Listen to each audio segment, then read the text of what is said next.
देखो नेक्स्ट है आपका पास्ट सिंपल टेंस। नेक्स्ट क्या है? Past simple tense. Past simple tense कहने का मतलब क्या? सामान्य भूतकाल, जिसे पास्ट इंडेफिनिट टेंस भी कहा जाता है। ऐसी घटनाएं जो पूर्व में घटित हो चुकी हैं, सच इवेंट्स, है ना, हैपन इन द पास्ट। ऐसी घटनाएं जो पूर्व में घटित हो गई हैं, वह होता है आपका past simple tense. Past simple tense का पहचान क्या कहता है? तो पास्ट सिंपल टेंस का पहचान कहता है ता था, ती थी, ते थे। पास्ट सिंपल टेंस का पहचान क्या कहता है? ता था, ती थी, ते थे। जब आप कोई वाक्य बनाने जाएं और वहां पर मुख्य क्रिया के अंत में, वहां पर मुख्य क्रिया के अंत में इन पहचानों में से कोई एक पहचान दिखाई दे, वहां पर आपका पास्ट सिंपल टेंस होता है। इसमें कुछ विशेष पहचान होता है, जैसे कि की, दी, ली, हुई। कुछ विशेष पहचान और क्या होते हैं? की, दी, ली और हुई। अब इसका अफर्मेटिव का रूल क्या कहता है? तो इसका अफर्मेटिव का रूल कहता है सब्जेक्ट प्लस वर्ब का second form plus object. Subject plus verb का सेकंड फॉर्म प्लस ऑब्जेक्ट। सबसे पहले यह ध्यान देना है कि पास्ट सिंपल टेंस का अफर्मेटिव एकमात्र ऐसा रूल है जहां पर वर्ब का सेकंड फॉर्म का यूज होता है। ध्यान देने की बात यह है कि पास्ट सिंपल टेंस का अफर्मेटिव का रूल एकमात्र ऐसा रूल है जहां पर वर्ब के सेकंड फॉर्म का यूज होता है, और इसके बाद और कहीं पर भी आपका वर्ब का सेकंड फॉर्म का यूज नहीं होता है। क्लियर? जैसे कि प्रश्न है, वह दौड़ता था या वह पढ़ता था। क्या करता था? वह पढ़ता था। अब पढ़ना को हम लोग क्या बोलते हैं? रीड। ठीक, सेकंड फॉर्म रेड और थर्ड फॉर्म रीड। तो read, red, read spelling same रहेगा, पढ़ेंगे क्या उसको? रेड। क्लियर? सब्जेक्ट क्या है यहाँ पर? ही। सब्जेक्ट क्या है यहाँ पर? ही, क्योंकि वह है तो ही रेड बुक। ठीक, ही रेड बुक, वह पुस्तक पढ़ता था। दूसरा है आपका निगेटिव। इसका निगेटिव रूल क्या कहता है? निगेटिव रूल कहता है कि पास्ट में जो घटनाएं घटित हो चुकी हैं और वह नकारात्मक भाव प्रकट करे। क्या भाव प्रकट करे? नकारात्मक भाव प्रकट करे, वहां पर हम लोग निगेटिव रूल का प्रयोग करते हैं। रूल कहता है सब्जेक्ट प्लस हेल्पिंग वर्ब क्या आएगा? डिड। हेल्पिंग वर्ब क्या लेके चलेंगे? डिड। नहीं के लिए नॉट, नहीं के लिए नॉट प्लस वर्ब का फर्स्ट फॉर्म, क्योंकि सेकंड फॉर्म यहां लिए और डिड आ गया यहां पर। और डिड किसका सेकंड फॉर्म होता है? डू डज का। डिड किसका सेकंड फॉर्म होता है? डू डज का, इसलिए यहां पे वर्ब का फर्स्ट फॉर्म हो जाता है। प्लस ऑब्जेक्ट, तो निगेटिव रूल क्या है? Subject plus did plus not plus verb का फर्स्ट फॉर्म प्लस ऑब्जेक्ट। वह काम नहीं करता था। वह काम नहीं करता था, तो काम करना को हम लोग क्या बोलते हैं? वर्क, है ना? काम करना को हम लोग क्या बोलेंगे? वर्क बोलेंगे। और वर्क वर्ब है। अब क्या है? वह, तो ही, डिड हेल्पिंग वर्ब, नहीं के लिए नॉट, और काम को क्या बोलते हैं? वर्क। तो ही डिड नॉट वर्क, वह काम नहीं करता था।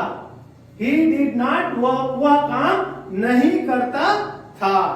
नेक्स्ट है आपका इंट्रागेटिव। इंट्रागेटिव का रूल क्या कहता है? तो इंट्रागेटिव का रूल कहता है WH dash dash did in bracket नहीं के लिए not plus subject plus verb का first form plus object.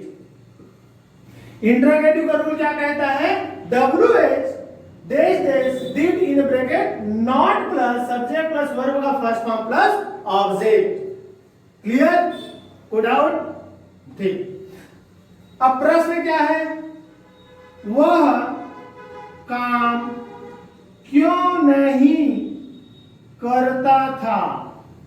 Question क्या कहता है कि वह काम क्यों नहीं करता था।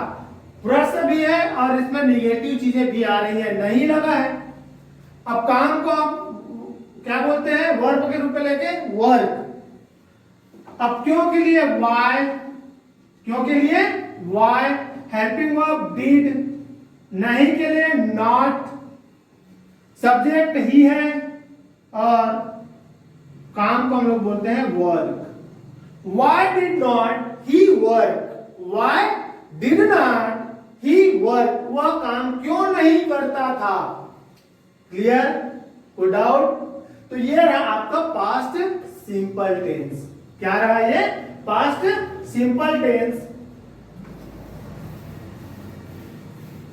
नेक्स्ट है आपका पास्ट कंटिन्यूअस टेंस।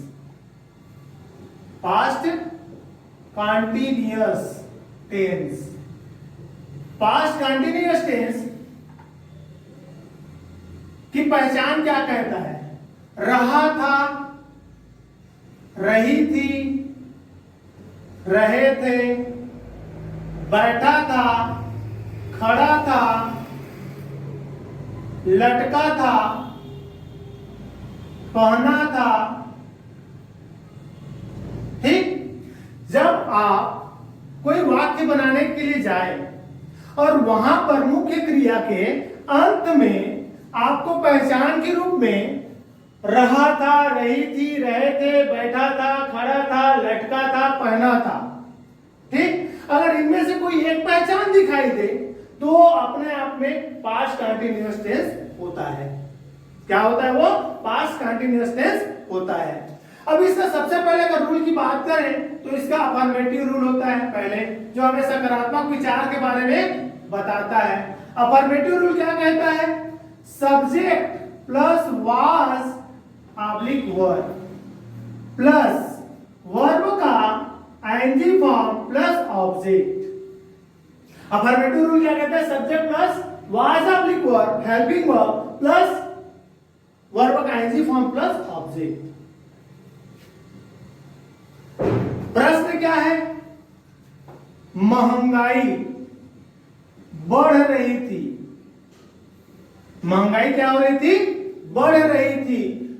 प्रश्न क्या है, महंगाई बढ़ रही थी और महंगाई बढ़ने के लिए हम लोग वर्ब लेते हैं ग्रो अप। ठीक, महंगाई को हम क्या बोलते हैं, प्राइस राइज। महंगाई को क्या बोलते हैं, प्राइस राइज। तो प्राइस राइज इसमें द लगाएंगे तो द प्राइस राइज वाज, क्योंकि ये भाववाचक है। The price rise was growing up. The price rise was growing up. महंगाई बढ़ रही थी, महंगाई बढ़ रही थी। दूसरा इसका निगेटिव रूल है और निगेटिव रूल क्या संकेत करता है, नकारात्मक भाव, नहीं का संकेत देगा। और रूल कहता है subject plus was oblique verb plus not, नहीं के लिए नॉट प्लस वर्ब का ING form plus object. Subject plus was oblique verb plus not plus verb का आईएनजी फॉर्म प्लस ऑब्जेक्ट। महंगाई नहीं बढ़ रही थी, महंगाई नहीं बढ़ रही थी। तो the price rise was not growing up. The price rise was not growing up. महंगाई नहीं बढ़ रही थी। नेक्स्ट है आपका इंट्रोगेटिव रूल। नेक्स्ट क्या है, इंट्रोगेटिव का रूल, जो क्या कहता है, WH देश देश was oblique verb in bracket not, नहीं के लिए, प्लस सब्जेक्ट प्लस वर्ब का ING form plus object. Interrogative rule क्या कहता है, WH देश देश was oblique were helping verb, नहीं के लिए not in bracket plus subject plus verb का एनजी फॉर्म प्लस ऑब्जेक्ट। क्या महंगाई बढ़ रही थी? प्रश्न क्या है?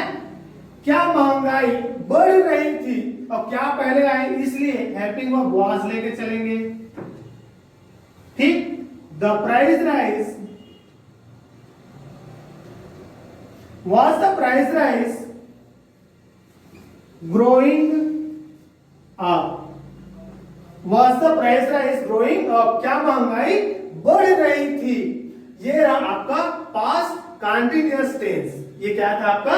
Past continuous tense. अब हेल्पिंग वर्ब वाज और वर का प्रयोग कहां करना है? तो सबसे पहली बात, वाज हेल्पिंग वर्ब का प्रयोग he she it singular number third person के साथ होता है। वाज का प्रयोग कहां होगा? जहां इज का प्रयोग होता है। इज का पास्ट क्या होता है? वाज होता है, और आर का पास्ट होता है वर। इसीलिए वाज का है, वाज हेल्पिंग वर्ब का प्रयोग कहां करेंगे?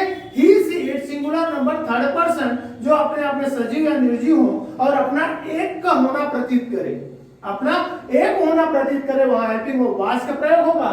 और वर का प्रयोग I you we they, I you we they, I अपने आप में अपवाद है, और you we they plural number, अर्थात जो अपने आप में दो या दो से अधिक होना प्रतीत करे, वो सजीव हो या निर्जीव हो, वहां पर हेल्पिंग वर्ब वर का प्रयोग होता है।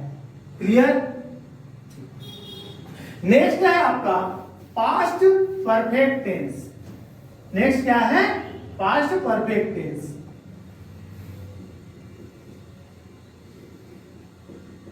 पास्ट परफेक्ट टेंस पहचान क्या कहता है? पहचान कहता है चुका था, चुकी थी, चुके थे। क्लियर? चुका था, चुकी थी, चुके थे। दिया था, ठीक, कर डाला था, कर डाला था, कर लिया था। पास्ट परफेक्ट टेंस का पहचान क्या कहता है? चुका था, चुकी थी, चुके थे, दिया था, कर लिया था, कर डाला था। अगर जब आप कोई वाक्य बनाने के लिए जाते हैं और वहां पर मुख्य क्रिया के अंत में इनमें से कोई पहचान दिखाई दे, तो वहां पर पास्ट परफेक्ट टेंस होता है। पहचान क्या कहता है? जब आप कोई वाक्य बनाने जाएं और मुख्य क्रिया के अंत में चुका था, चुकी थी, चुके थे, किया था, दिया था, कर लिया था, इनमें से कोई भी पहचान दिखाई दे, तो वहां पर पास्ट परफेक्ट टेंस होता है। पास्ट परफेक्ट टेंस का अफर्मेटिव का रूल क्या कहता है?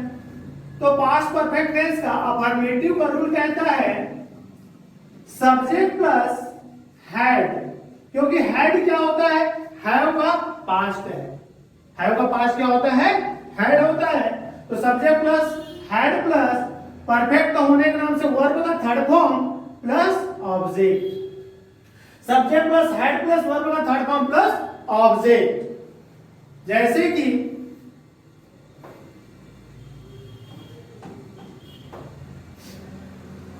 जमीन बिक चुका था, जमीन बिक चुका था। या प्रश्न को हम क्या बोल सकते हैं? वह जमीन बेच चुका था। वह जमीन क्या कर चुका था? बेच चुका था। तो क्या हो जाएगा? बेचने के लिए वर्ब होता है सेल। बेचने के लिए वर्ब क्या होगा? सेल होगा। वह जमीन बेच चुका था। और यहां सब्जेक्ट क्या होगा? He had helping verb. बेचने के लिए सेल वर्ब का थर्ड फॉर्म, इसलिए हो जाएगा सोल्ड और द फील्ड। ठीक, he had sold the field. वह जमीन बेच चुका था। वह जमीन क्या कर चुका था? बेच चुका था। He had sold the field. Second है इसका निगेटिव रूल। निगेटिव रूल क्या कहता है? सब्जेक्ट प्लस हैड प्लस नहीं के लिए नॉट प्लस वर्ब का third form plus object, subject plus had plus not plus verb का third form plus object. Clear?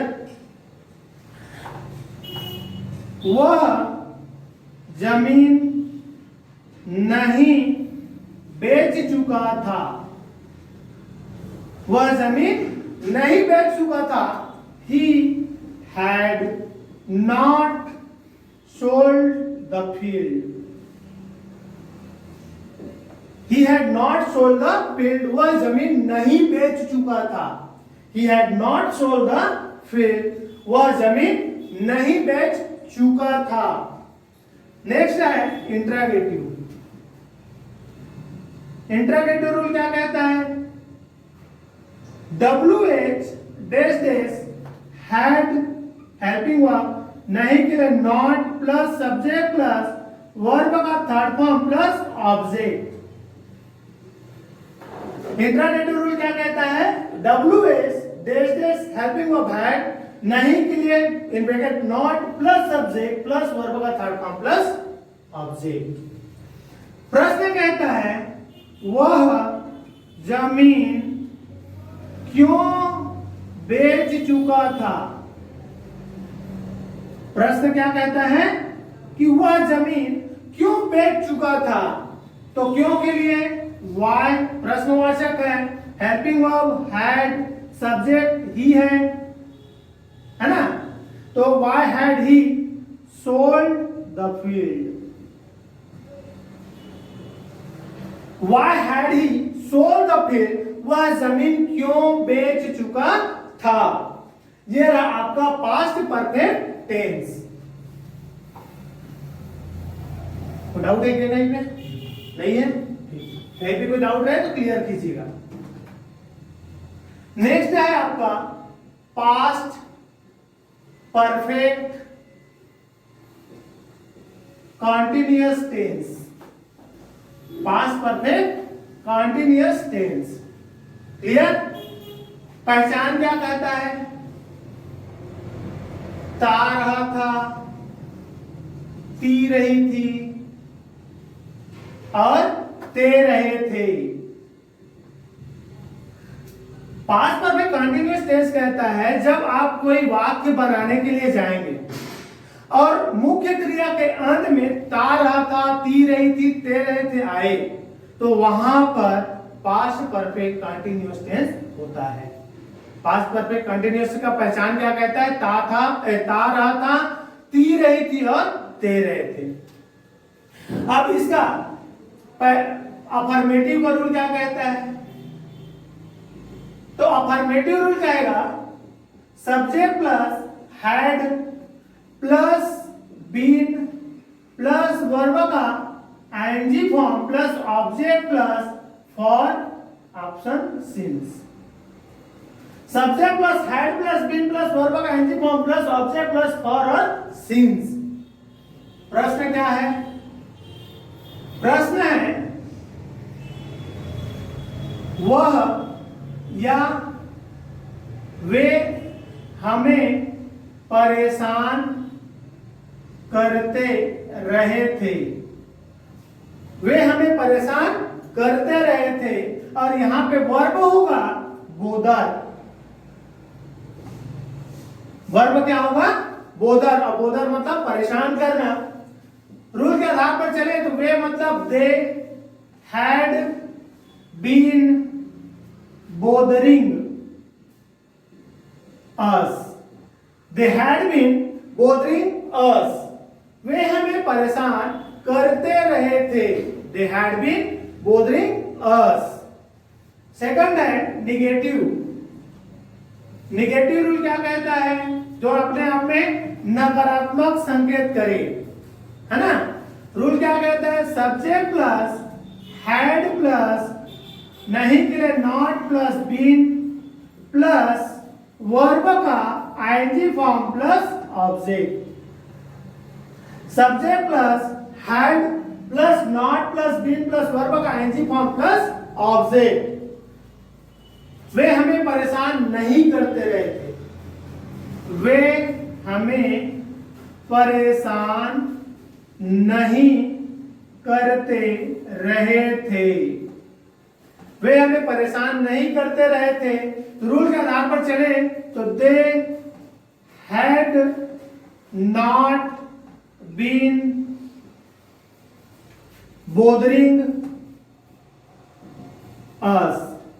They had not been bothering us. वे हमें परेशान नहीं करते रहे थे। They had not been bothering us. इसके बाद इसका इंटरोगेटिव का रूल। इंटरोगेटिव का रूल क्या कहता है? WH dash dash helping verb had नहीं के लिए not plus subject plus been plus verb का ING form plus object. Interrogative rule क्या कहता है? WH dash dash had in bracket not plus subject plus been plus verb का ING form plus object. प्रश्न कहता है वे हमें क्यों परेशान करते रहे थे? वे हमें परेशान क्यों करते रहे थे? तो क्या हो जाएगा? Why had they been bothering us? Why had they been bothering us? Why had they been bothering us? वे हमें क्यों परेशान करते रहे थे? अब इस टेंस में आपका फॉर और सिंस का प्रयोग होता है, जिसकी चर्चा हम प्रेजेंट परफेक्ट टेंस में किए कि फॉर का प्रयोग इंडेफिनिट टाइम और सिंस का प्रयोग डेफिनिट टाइम के लिए होता है। Is that clear?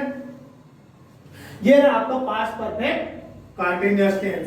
ये पूर्ण रूप से पास्ट टेंस क्लियर। ओके।